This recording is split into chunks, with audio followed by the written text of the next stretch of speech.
In the early summer of 2019, Erin Delaney came out publicly to talk about the horrors that she endured on Facebook in her early childhood years. As a child, she suffered severe neglect and physical and emotional abuse from her parents. It got so bad, one evening she'd be rushed to the hospital because she suffered a fractured skull. I have completed extensive research on this issue. Imagine you or a loved one was in this situation. Today we are going to explore child abuse by first talking about the problem and then looking at two solutions. Renee Renteria will inform us about CASA for Kids of East Texas, and Caleb LaRue will inform us about Parents Anonymous of Tyler. To begin, let's explore why it is important to stand up against child abuse. Let's do this by first looking at the history, followed by the present, and then looking at a future possibility if nothing changes. First, let's begin with the history. Mary Ellen Wilson was the first case of child abuse, and on April 9, 1874, she went to court to testify against her abuse.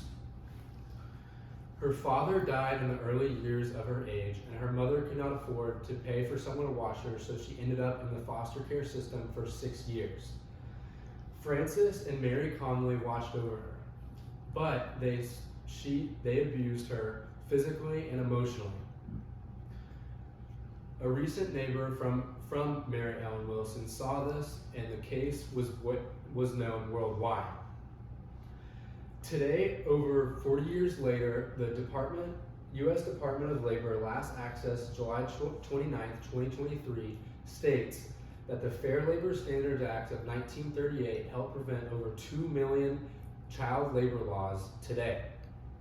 When this act was passed, over 700,000 children under the age of 15 did not have to work in harsh conditions. Now that we've explored the history, let's explore the present. About 1 in 7 children experience child abuse and neglect in the last year, and the estimated cost of child abuse and neglect is about $592 billion.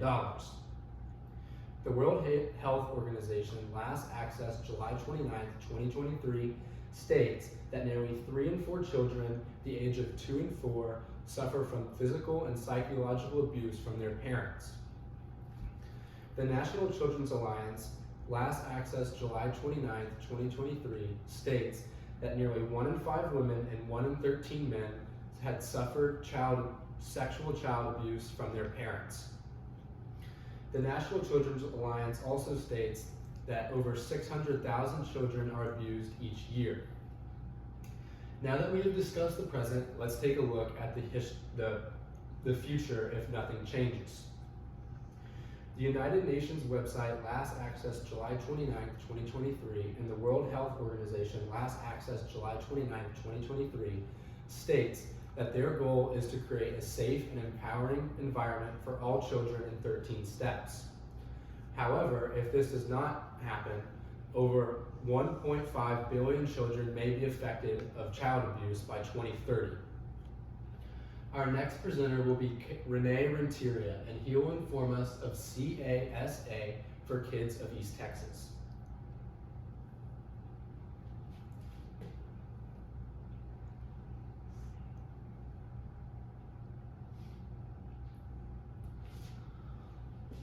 Today we have looked at child abuse by first talking about the problem and then looking at two solutions.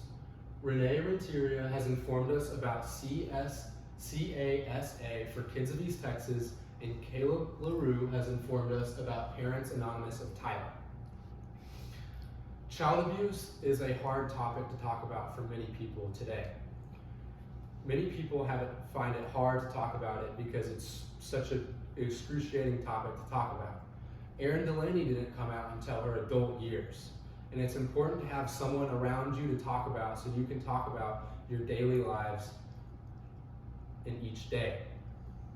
It's also important to have a structured family aspect that empowers safety and respect throughout. Erin Delaney would like us to be empowering for all children and stand up against child abuse. One thing that you can do if you see child abuse is call the Texas Child Abuse Hotline at 800-252-5400.